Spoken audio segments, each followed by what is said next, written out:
Welcome back to the channel, guys. It's 30th of May, lovely day. I think there is rain coming in at some point later on, but enjoying the sunshine for now. So down on the micro orchard I got my grass cut yesterday. We had a couple of days away in the van and got back and managed to get the grass cut and trim and everything. So I'm just going to have a quick walk around. This is a multi-grafted pear. You can see it's pretty good fruit set. Obviously, we haven't had the June drop yet, but it's looking promising.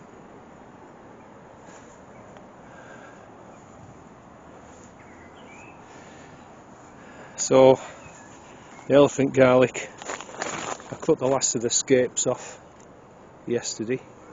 That's looking good. And the Nicola potatoes, I've just got 3 here.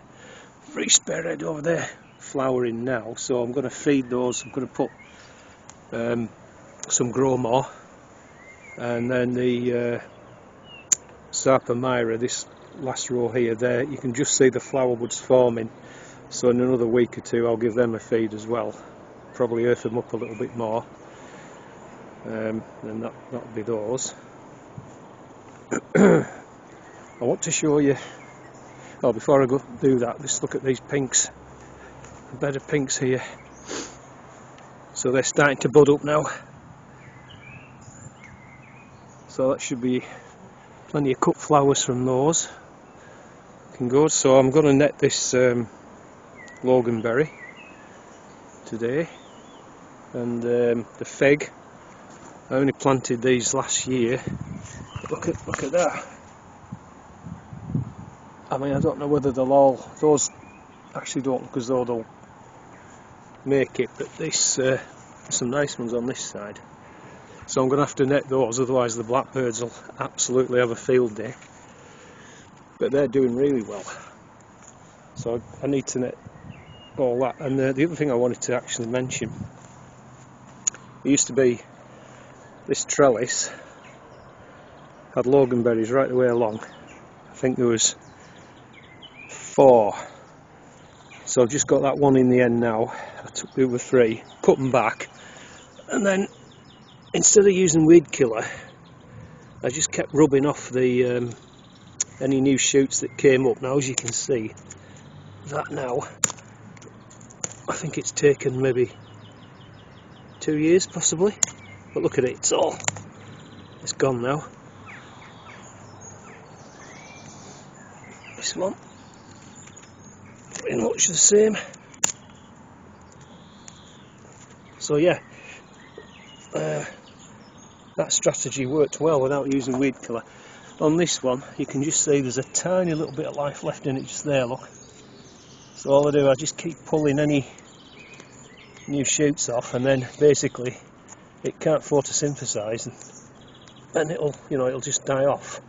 So it's a good way if you don't want to use weed killer, though I will use it sometimes when I have to. I wanted to show you this plum, which I'd grafted onto a wild plum on the embankment there, sort of behind this log store. And there's a big drop into the alleyway beneath. But it's absolutely hanging with fruit. If I can just get this branch up. I mean, look at all that. It's absolutely loaded. So obviously I'm going to have to wait until the June drop, but this is going to need some serious thinning. Otherwise, the branches are going to snap. But yeah, it's because I think we just got lucky at blossom. It was quite warm and there was plenty of pollinators around, and it's absolutely phenomenal.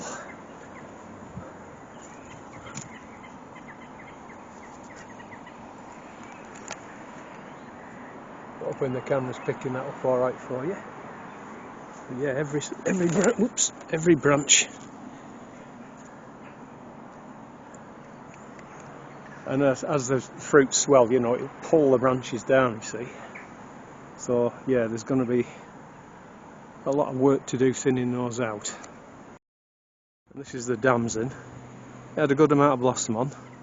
Not as much fruit on, I don't think, but still not too bad. I've noticed sometimes you get this, where the fruits kind of become distorted. Not exactly sure what causes that now. I did know, I've forgotten, but I'll just remove those. There's quite a few of them on, because they're not going to do anything. So you might as well just take them off. So I'll have to spend a bit, go around it. And the other thing also I wanted to mention, the hazels have been sprouting up. So for example, on this asparagus bed, here's one just there, look. So I'm going to dig that up and pot it up. I've had about 3 out of this bed so far, and that's my food hedge over there. That's hazel, all, you know, grown from hazel seed, hazelnuts, and that must be about 10 foot tall now. So it's providing a really good windbreak. So my plan is to take it right across this boundary here at some point. I've already got a bit in, actually. I planted last year, so where this rhubarb is. So so that's the plan anyway. So yeah, I'll show you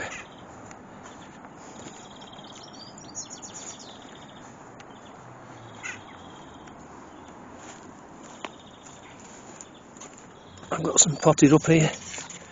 You can see the nut there, look. So I've got a couple I saw yesterday. I need to pot those up, but I'll probably have about 8 or 9, which that should go, if I plant them 3 foot apart, that'll go a long way to establishing a new hedge this autumn.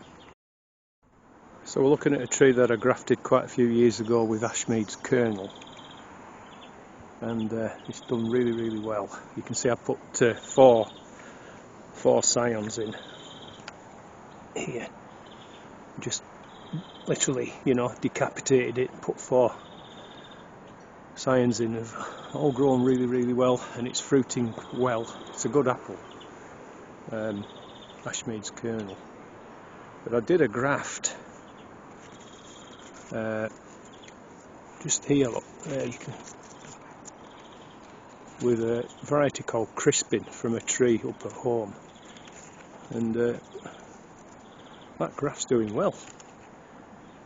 That's doing very well. The other 2 I did, I don't think they're going to, I'll just go and show you again. I don't think they're going to do much at all. If I spin you round,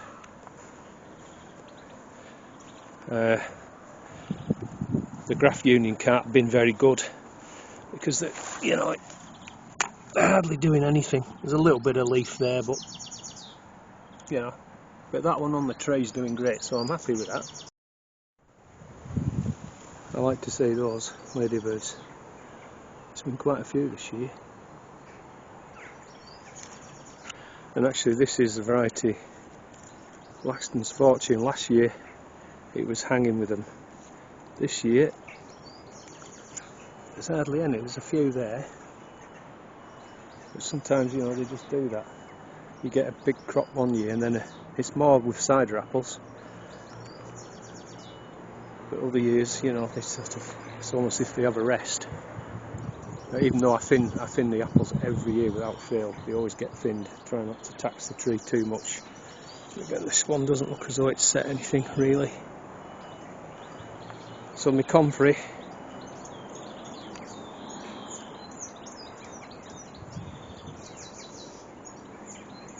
is good. I think I'm just going to let it do what it wants this year. Normally I'll cut that for the compost, but the bees are enjoying it. So I think I'm just going to let the bees have it this year.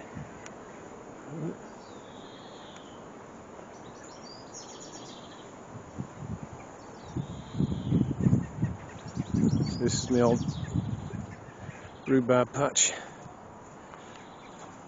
There's 1 or 2 half decent stalks there, but I'm not bothered with it. As I say, I'm going to put hazel along here. That's the plan. Look at this. This was a big damson sucker I dug out from the damson tree down by the back of the shed there. I didn't know whether it would take, but it certainly has. So I think what I might do is just remove possibly some of these lower branches, and then it's on a bit of a stem, and focus the growth on these sort of top ones. So I'll probably come back and do that, because I need a good sharp knife or a pair of good sharp secateurs, just remove some of those. But that's done well, really well. So in this asparagus bed, you see this is my hazel hedge here. There's another one just there, just here. So I'll pop that up as well and grow it on. And you can see all the hazelnuts from last autumn. And interesting when you get more than one variety grafted onto a rootstock. So for example, this one I think might be Ashmead's kernel. You can see it's set fruit, quite a good amount of fruit as well.